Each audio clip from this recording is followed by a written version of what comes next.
অভিবাসন নীতিতে আরও কঠোর অবস্থান নিল যুক্তরাষ্ট্র। প্রেসিডেন্ট ডোনাল্ড ট্রাম্পের নতুন নির্বাহী আদেশে ভ্রমণ নিষেধাজ্ঞার তালিকা সম্প্রসারিত করা হয়েছে।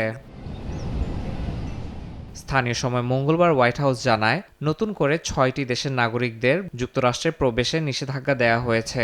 দেশগুলো হলো ফিলিস্তিন, সিরিয়া, বুর্কিনা ফাসো, মালি, নাইজার ও দক্ষিণ সুদান। এর আগে জুন মাসে ঘোষিত ১২ দেশের নিষেধাজ্ঞার তালিকার সঙ্গে এবার এই দেশগুলো যুক্ত হলো। ট্রাম্প প্রশাসনের ভাষ্যমতে এটি অভিবাসন নিয়ন্ত্রণে চলমান কঠোর অভিযানের অংশ। নিষেধাজ্ঞার আদেশে ফিলিস্তিনকে রাষ্ট্র হিসেবে উল্লেখ করা হয়নি, বরং প্যালেস্টিনিয়ান অথরিটি ডকুমেন্টস শব্দ ব্যবহার করে ফিলিস্তিনিদের বোঝানো হয়েছে, যারা পিএ ইস্যু বা অনুমোদিত ভ্রমণ নথি ব্যবহার করেন। হোয়াইট হাউসের দাবি, পশ্চিম তীর ও গাজায় সক্রিয় যুক্তরাষ্ট্র ঘোষিত সন্ত্রাসী গোষ্ঠীগুলো মার্কিন নাগরিক হত্যায় জড়িত এবং চলমান যুদ্ধের কারণে যথাযথ যাচাই বাছাই সম্ভব নয়। ডেন্টিস্টের পরামর্শ নাও নতুন কোলগেট অ্যাক্টিভ সল্ট। সিরিয়ার উপর নিষেধাজ্ঞার জারির সময়টি উল্লেখযোগ্য, কারণ সম্প্রতি ওয়াশিংটন ও দামেস্কের মধ্যে সম্পর্ক উন্নয়নের ইঙ্গিত মিলেছে।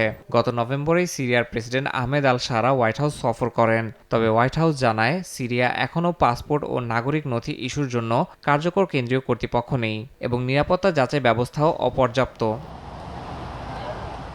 এই সিদ্ধান্তের পেছনে ইসলাম বিদ্বেষী রাজনৈতিক বক্তব্যও জোরালো হচ্ছে বলে অভিযোগ উঠেছে। ট্রাম্পের আগে তথাকথিত তৃতীয় বিশ্বের দেশ থেকে স্থায়ীভাবে অভিবাসন বন্ধের ঘোষণাও দেন।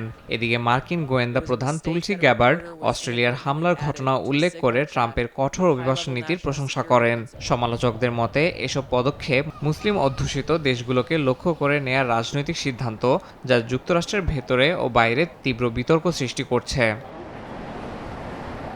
ইয়াসিন মোহাম্মদ জিসান, সময় সংবাদ।